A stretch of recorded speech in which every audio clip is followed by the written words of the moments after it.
You know, I joke sometimes in my TBR videos that the only thing people are more interested in what I'm reading is what I'm planning to read next month. Well, multiply that times 10, and that's what you say to what I'm reading next year.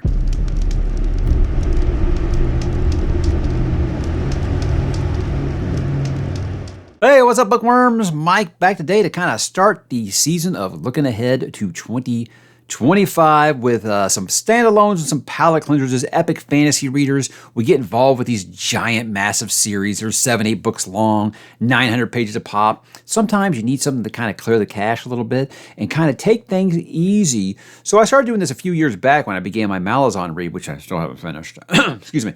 And I said, hey, these are going to be some things I can get into that can not necessarily just be standalones, but also palate cleansers, because at the time I was doing Dresden Files. And just some things I think you can look at and say, hey, I need a little bit of a break. I need something a little lighter, something that maybe isn't necessarily going to drag me into another 900-page adventure. And that just became like a yearly thing now. So we're going to go ahead and look ahead to the 10 that I have picked for 2025. Now, it's always tough to narrow down a list like this. And I know there's going to be a lot of things that people are going to say, hey, I wish you had done this. They can still happen. You know, I'm not going to pretend that these are in stone and these are going to be like not, leapfrogged by something else. But right now, gun to my head, these are the ones I think if I do 10 standalones or palate cleansers next year, these would be the ones that I would do. So let's go ahead and kick it off with what everybody expects, a Western. Now, at first, I think I hear you recoil.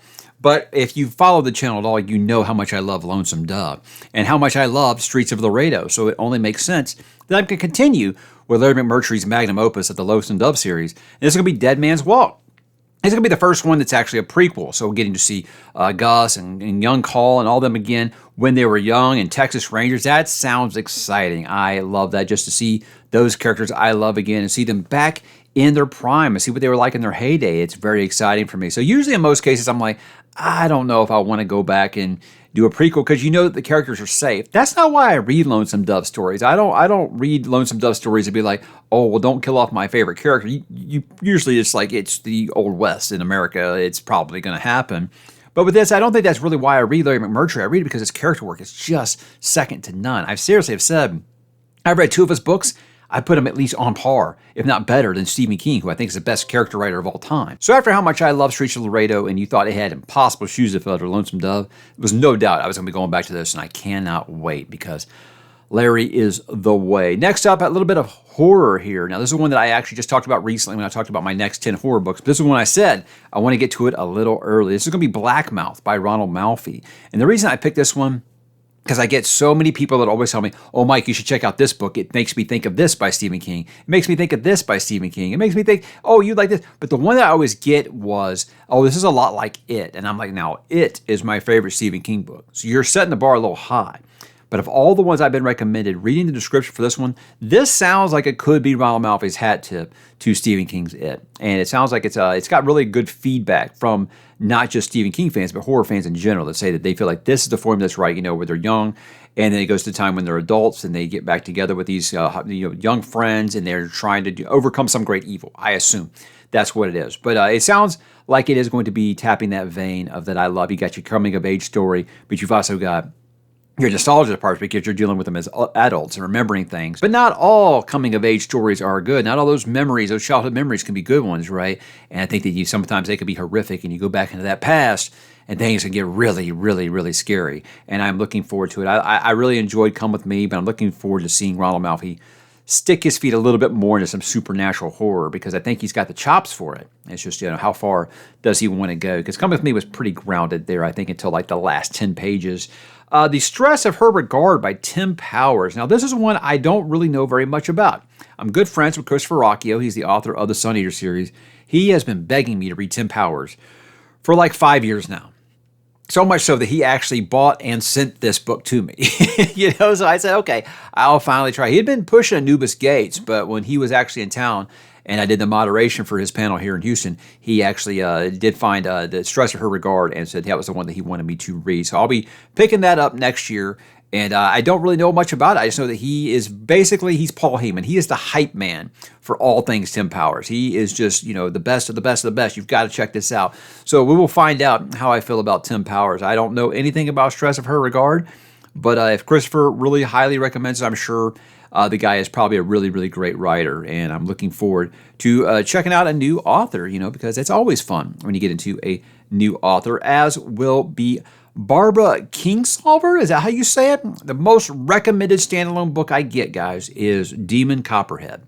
And I read the synopsis for this. I'm like, that doesn't sound like my kind of book. I mean, oh, sure, coming of age, but like in Appalachia, modern times, during the opioid crisis, that doesn't sound like something that I would read, but everyone recommends it, and everyone that reads it says it is just amazing. So it's fun to kind of step outside of your comfort zone once in a while. That's what we've been doing on the ℙ𝕦𝕤𝕤𝕣𝕠 over there with Philip and Brian and John. It's what we've been doing with ℙ𝕦𝕤𝕤𝕣𝕠. I feel like this would be a good entry into the ℙ𝕦𝕤𝕤𝕠. Spoiler, we might be doing that for ℙ𝕦𝕤𝕤𝕠. I don't know if I should be telling you this or not. Now I'll keep you guessing if it actually does happen, because a lot can happen between now and when it's time for my pick again. And I don't think that Philip already picked ℙ𝕤𝕤𝕤𝕠, son of ℙ𝕤𝕤. Anyway. ℙ𝕦𝕤𝕤𝕠, check it out if you guys want to. Race of the Broken Land. This is by an author called S.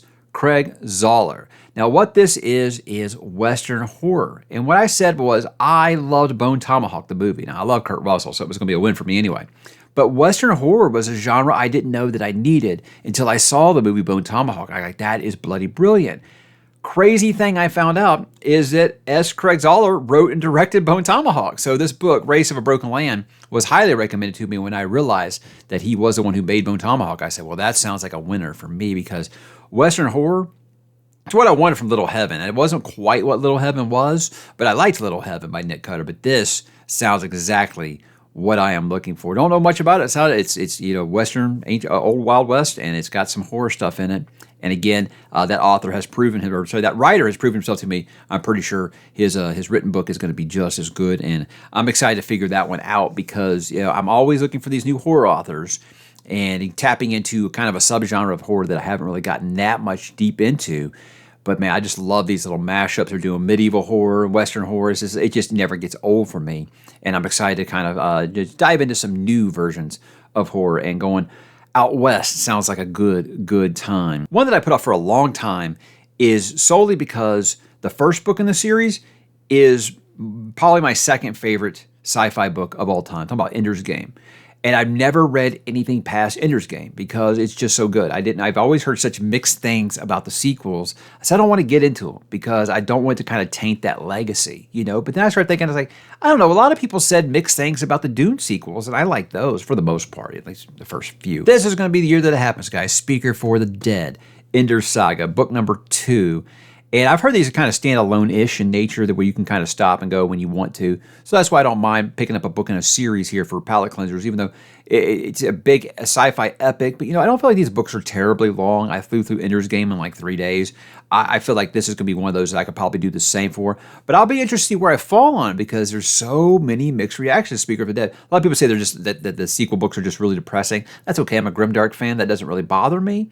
But I'll be interested with the way that Ender's Game ended. I'll be curious to see how the story does continue to move forward here, because I don't imagine it's going to have too much to do with the war with Earth and the bugs at this point. I don't know. We'll see. It's been so long since I've read Ender's Game. I almost feel like I needed to do a reread. You don't have to twist my arm very hard, because I love Ender's Game. Such a good book. So Speaker for the Dead is one that I've had a lot of requests for me to continue with, and I'm happy to finally be doing it. I talked about this one the other day on my book haul. It's one that I picked up because I really liked the movie Gone Girl, and I got interested in Gillian Flynn at that point.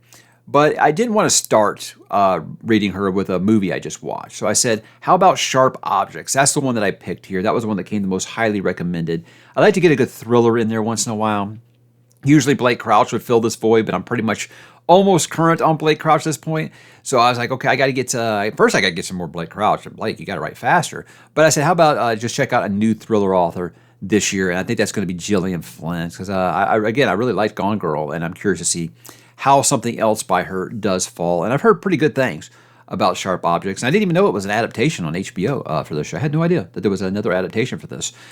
Fight Club. There's one rule about Fight Club. You know what it is, but we're going to talk about it now. Fight Club is a book I have put off for a decade now. The thing was, I saw the movie like everyone else. I got interested in it. My wife actually read it about a decade ago, and she just gushed about this book. So it was like one of those that almost feels like life-changing. It's so good. And I'm like, well, is it that different than the movie? And she's like, well, read and find out. You know, I respect her for saying that. So this is going to be one I'm finally going to do. Chuck Palahniuk, is that how you say it? Chuck Palahniuk? I don't know. I guess you call this a thriller as well. Fight Club, I feel like at this point, it's so ingrained to our pop culture. Everybody knows what it's about, really. But, you know, if you're one of the handful of people who've never saw the movie, I won't talk too much about the plot. But I'll be curious to see how they kind of keep the big reveal of that story kind of secret in the book. If it's going to be obvious to us, the reader, or if it's just going to be, you know, him figuring. Again, we know it as the reader, but he's trying to figure it out the whole book. I don't know. It's a real big twist like it is in the movie. So we'll see. We'll see. But I feel like that's one that's past due for me to do. It's going to be either that or American Psycho. I went with this one again just because of the wife vote. And that's just kind of the way that the cookie does crumble there. But I want to read American Psycho too. And I do own that one as well.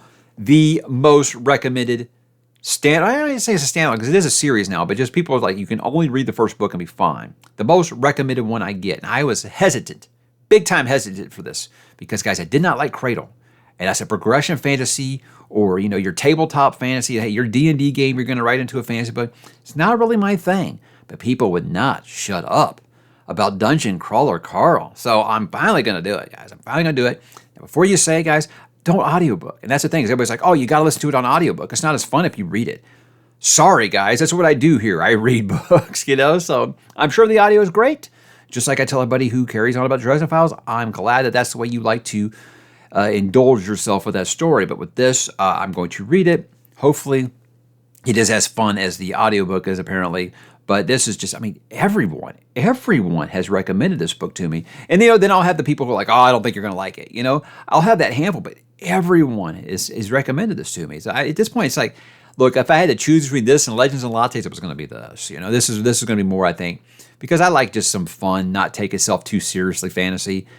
You need this stick of bubblegum once in a while. You know, I think that's great. If the fantasy, epic adult fantasy books are the steak, you know, hey, how about that nice, easy cup of pudding for dessert? That's what this sounds like. So we'll see. We'll see how it falls for me.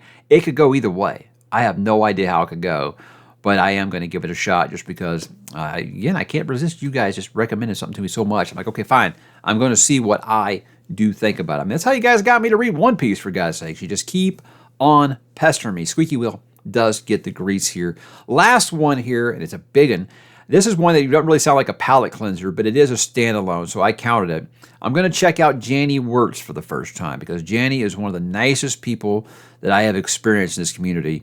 Sent me a bunch of books, no strings attached, sent me some art, all kinds of stuff. She's super nice. She drops in comments. She drops in chats on live streams and stuff. Super engaging. She talks to her audience all the time, and she's apparently one of the all-time greats, and I'm excited to find out when I pick up to Ride Hell's Chasm in 2025. Again, I don't know very much about this. It was just like, I'm not ready to start another long fantasy series like her Light and Shadow series is, but I said that you can read to Ride Hell's Chasm as a standalone, and I think that it might just be a standalone. I'm not sure if it's one of those things or it's one of those where you can read it as a standalone. I'm not sure, but that's the one that I think Philip recommended that I start with first. And yeah, I'm going to make that happen again because Janny, just salt of the earth, just a great person. Apparently, she used to do some editing for. I was actually wrong about this. I said that I wonder if she took some influence from George R. R. Martin. Apparently, she was alpha reading his books way back when. So I had that one wrong. You know, so it's one of those things where sometimes these things that I'm learning about, I get the dates wrong, I get the time period wrong, and things like that. But I'm excited to check her out. I'm excited to check out all of these new authors, and you kind of look at the what I've got on the table here. And what do I see? I got 1 Western, 2 horror, 3 fantasy, 1 sci-fi, 2 thrillers, and 1 coming-of-age drama. I mean, is that mixed it up or what? And that's what you need to do to make sure you don't get into a funk reading super long fantasy series. You got to mix it up sometimes. And I'll always recommend standalones, palate cleansers. Get out of your comfort zone. Read something that is not just fantasy. It'll kind of break the monotony, and it'll keep you from getting burned out. Because burnout, guys, is a very real thing. And it doesn't necessarily have to be a burnout from a book you're not enjoying. Sometimes it's just like, I was loving Wheel of Time, but after 4 books, I was like, I got to take a break for a little bit, you know? I feel like it's good to visit other worlds. You're not going to forget everything. Everybody's like, oh, forget. Like, you watch like 12 TV shows at a time, you don't forget everything. You'll be fine. You'll be fine. Take breaks. try new things, get out of your comfort zone, try smaller books, just try a thriller, try a horror book or something like that, because it's easy to kind of clear the cache and get right back into some of those long books. It's like, I read Shogun earlier this year, and spoiler, it's probably my book of the year, but it burned me out on long books for a while. Book hangover is real as well. So that's why I think filtering in some of these is really, really good for your mojo. So guys, that's the 10 that I have picked out. We'll be doing my new series in permanent ink here in a week or two, and that's going to be the answer to all those other ones where I'm going to get a lot of people being like, hey, what about this series, that series? I'm like, it's a standalones. Hello, standalones. So there we go. That's what I have. I'd love to know what you guys are interested in standalone-wise or palate cleanser-wise for 2025. Are you going to pick any of these up? I would love to have you. I'll let you know in my TBR videos every month when I'm going to read these, so you have plenty of time to join me if you do wish to do that. So I'd love to hear what you're going to be reading in 2025, guys. Drop in the comments and let me know, and I'll talk to you there.